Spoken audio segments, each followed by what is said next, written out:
Welcome to our YouTube channel. Thank you for your comments, your messages, and those who have also sent their requests. Please rest assured that we'll work on your requests as soon as possible. Please kindly subscribe to our YouTube channel, comment, like, and then let us know your opinions. Today, as we are treating the executive and the political institution, our main learning objective will be define the executive and explain its role in government, distinguish between political and bureaucratic executive, identify and then describe the functions of the executive, explain the limitations on executive power. These are what will be our learning objective is. And at the end of the day, we should be able to understand these particular concepts and then better be able to also explain it to others when we come across people and they ask us. The pictures that we see over here on my left side, you see the president of the Republic of Ghana, the current president, who was sworn in on the 7th of January 2025. And also you see that of the former president, Nana Addo Akufo-Addo, one of his State of the Nation address. Also, we want to understand what at all is the executive. The executive is the organ of government responsible for the initiating, formulation, and implementation of policies for the administration of the state. So they are made up of certain key figures, and some of these key figures are the president, the vice president, the prime minister, the minister of state, and the institutions like the civil servants. It depends on the nature of governance in which that is run by the country. So in some countries, we will say the head of state and the prime minister. In others, we'll say the president and the vice president. To further understand the executive is one of the arms of government among the other two arms of government, which is the legislature and judiciary.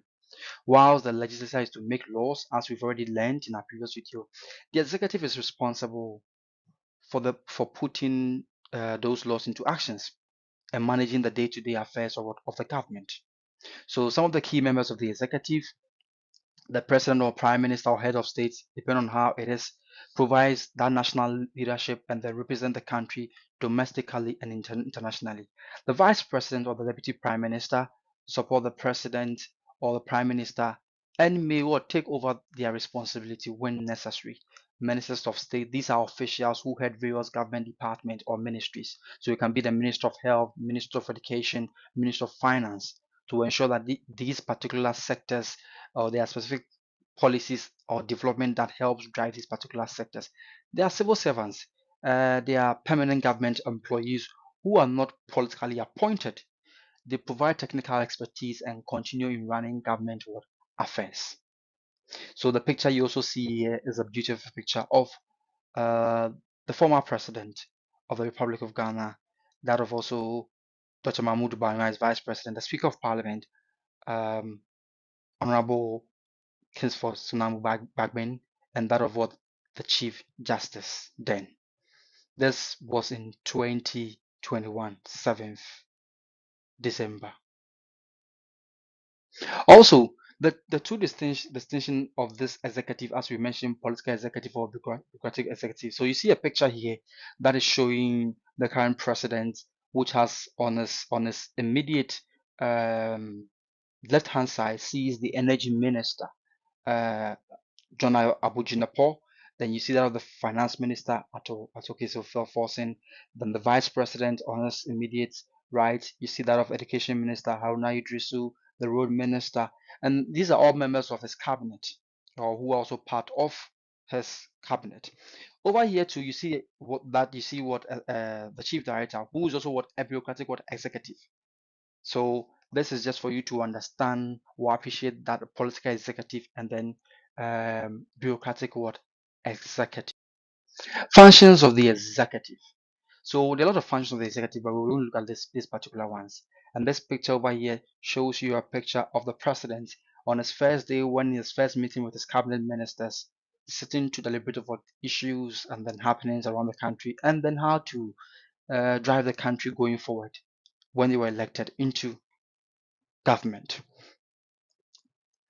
So the functions of the executive that we're looking at, the first function is what? policy formulation and implementation. So the executive draft policies and ensure that they are carried out. So these policies come from that of social, economic, political, different sectors of the economy to help to drive the growth or what drive the country's what to a desired destination. So, for example, when the then NDC MPP government in 2016 wanted and touted upon its policy about free education, they actually had to what send a policy draft or draft a policy to in terms of how this particular free education would be realized. The same way when the certain president John Dramani Mahama is geared towards to deal with the 24 hours economy, you realize that some of his ministers have come together and then have brought out a policy document on the 24 hours economy. These are how, or this is what we refer to as what policy formulation and implementation. So preparation of budgets. So executive prepare the national budget, which is done by the finance minister and presented to parliament. So it shows how much money government is going to expect and how much money is going to expend. So you realize that in 2025, the current finance minister in 2025, which is Honorable Kisfo Ato Forson, presented a budget to parliament telling the country how much revenue is expecting and how much it seeks to spend. Then it has legislative function. So the executive can propose bills to parliament. And also the president must give assent before a bill is what it becomes law. So this is where we tend to say there are also legislative functions of what of the executive, because most of the bills that have to goes to parliament is emanate from what the executive. So they propose that those particular bills, and then when the bill is even done in parliament, it needs the assentment of what of the certain president of the Republic of Ghana. When it comes to the we say they have judicial function. So the executive grant pardons and emperor. So for example, you realize that over the period, the president has been able to to offer presidential pardon to certain individuals who may have been convicted of certain crimes, which the law allows them to be pardoned. So within the circumference of the law, the president is able to pardon people. So we realize that in President Mohammed in 2016, he was able to pardon some three individuals who we mostly refer to as Muntie 3. There was a radio station issues that happened where some people made some comments against certain judges, and then they were found in contempt of the court, and then they were found guilty and then given certain a short sentence. The president actually would give them presidential pardon, which actually had to what that executive granted him that pardon. Not only them, there are other people that have been granted pardon. For example, the astute lawyer Honorable Chigata was granted pardon by President Kofo, and then later went to court, and then he was acquitted of all those particular crime that was actually placed on him. But before his acquisition by the law, and then finding him not guilty of any offense, when the president was leaving in 2008, he issued a pardon for him. And then there's other politicians that have also experienced pardon, or a lot of individuals over the years that have also experienced presidential pardon. Mostly when presidents are, one is the new year, 6th or 7th or 5th or the first week of December, they issue those particular pardons. So there's also what there's also maintenance of law and order. So the executive is responsible for ensuring peace and security within the country using military, police, prisons, or immigration services. So you realize that when it comes to ensuring peace, you find these people being deployed to different parts of the country. When we say we had issues in Boko, you find that the military, the police were all deployed to Boko to go and ensure the peace and the law and order in the what enclave of what of Boko and any other places within the country that requires that particular piece. So during elections, you find police personnel and all these law enforcement being sent to all these places to be able to ensure a peaceful and a smooth transition of what the electoral process. National defense and security. So the executive safeguard the the country against internal and external threats, oversees the military, and then can declare war or call for peace. So you realize that when there were issues of some people raising issues of Western Togoland, you realize that the military was sent to those particular parts of our borders to help deal and clamp down on all some of these issues of this Western Togoland that arose within that particular period. Also, provisions of social amenities. government provide public goods and then services that improve what living standards. So like the water, electricity, roads, schools, hospital, all these are some. So you realize that over the years, all subsequent governments have contributed to this country by providing all these social amenities for us. In one way or the other, you've seen that in 2016, the tenure of the NDC within 2012, 2016, uh, they spent a lot in terms of infrastructure, building cheap compounds, building hospitals, facilities. The same manner you find that President Nana Akufo-Addo also built um, built some hospitals. President John Mahama also engaged in building some housing and all those things. All this is to help alleviate the plight or to reduce the plight of the ordinary Ghanaian. Also, appointment of top officials. The executive appoint officials to key positions such as ministers, ambassadors, and heads of major institutions. We realize that the president coming to power since 2025 is appointing ministers, ambassadors, and all those things to help govern the nation or represent the country at different levels and different sectors. And then establishment of the foreign relations. So they represent Ghana abroad, sign treaties, participate in international and organizations of UN or ECOWAS or any other engagement that needs a country to be represented. Also, limitation on the power of the executive. The first one we want to look at is parliamentary or legislative council. So does Parliament approve what the budget, the loans, and then appointment of ministers, judges and Parliament can summon ministers to answer questions. All this becomes also we say can be a limitation. So parliamentary vetting and approval, they can decide to reject it. So, for example, in Ghana in 1981, um, the parliamentary budget, the Parliament rejected a budget proposal in 1981, forcing a revision and before it was being accepted. Judicial control. Court can review and then execute actions that declare them unconstitutional. So the executive can take certain actions, and the court may declare those actions unconstitutional, which means that the executive will then have to abide by some of the actions of the court, and then act in accordance to the court.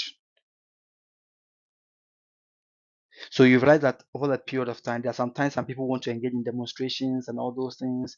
The minister may make comments, the police department may make comment, the people may go to court, both, and such injunctions and all those things may be overturned, and they'll be given the chance to demonstrate. So all these are part of sometimes the restrictions or limitations of the power of the executive. Controlled by public opinion. So citizens express views through protest, strike, petition, voting, and all those things. And then sometimes the executive is forced to act. So if you realize very well, public dissatisfaction, uh, which was when the policy of VAT was being passed in Ghana in 1995, there's a lot of people were on the street. So the government was forced to reduce VAT to a particular level. The same way when e-levy was being initiated, it was started at 1.75, but Ghanaians were speaking and actually had to be reduced to 1.5 and later even to 1. That shows you that the control of public opinion can actually serve on government to do certain things. Yes, and so it can serve as a limitation. So the control through the media. So the media can expose corruption, abuse of power, poor governance, which is also known as the fourth estate, can bring people's mind to it. So you realize that within the electoral cycle in 2024, the issue of Galamsey was quite very predominant in the media because the media brought this to light, and then this served as a control mechanism. The government was forced to actually take actions against certain actions of Galamsey, even if they didn't want to take because it was election year. This also serves as a limitation. And then control from external source. So international organizations, donors, and regional bodies can also influence government policies. For example, the IMF, when government goes to the IMF for loan, there can be a limitation on policy that don't these are austerity measures. You can employ people, you can spend this amount of money and all those things because you are taking loan from us and all those. So all these can also serve as limitations on the government. So in terms of the structure of the executive, it can be the presidential system of government, the parliamentary system of government, the hybrid system of government. So the presidential system of government features a single powerful executive. So the president, who is both the head of state and the head of government. So the president is usually elected directly by other people and serve a fixed term, and then has clear or constitutional power or independent from the legislature. So Uh, the features of this are the president perform both ceremonial and executive function. Ministers are appointed from outside the legislature. They cannot be members of parliament at the same time. Strong separation of powers. You see the duties of the executive, judiciary, legislature all working independently of themselves. Countries like the United States, mostly when you see this presidential system of government being practiced. The parliamentary system of government is characterized by a dual executive, a ceremonial head of what? Of state, which is the monarchy, or a ceremonial president, and the head of government, prime minister. So the prime minister and the cabinet are doubled for the legislature, and then remains answerable to the members of parliament, maybe answerable to members, answerable to cabinet or the members of parliament, legislature. So one thing to put here is that Ghana used to have the system when Edward Akufo-Addo was then the head of state and the J.A. Buzia was the prime minister. But Ghana does not practice this style anymore. So the features of this system is that members of parliament may be appointed as ministers and remain legislature. So when you realize in the British system, you find a member of parliament being appointed as this. That's how the head of state is often what a monarch or ceremonial president. And then there's a fusion between executive and legislative branch, which is parliament can remove the cabinet with a vote of no confidence. Yeah, and you can find this mostly in the United Kingdom. And then the hybrid or the mixed system. The hybrid or mixed system combines features of both parliamentary and presidential system. This is what we call this is the combination of the Westminster system and the presidential system. So this means some ministers may come from parliament, but the president holds significant constitutional authority. So the feature is that the president is elected and may appoint some ministers from parliament, creating partial fusion and separation of powers, dual authority. Sometimes both a president and a prime minister exist, sharing executive responsibility. Ghana has a system of government, which is the hybrid system of government. So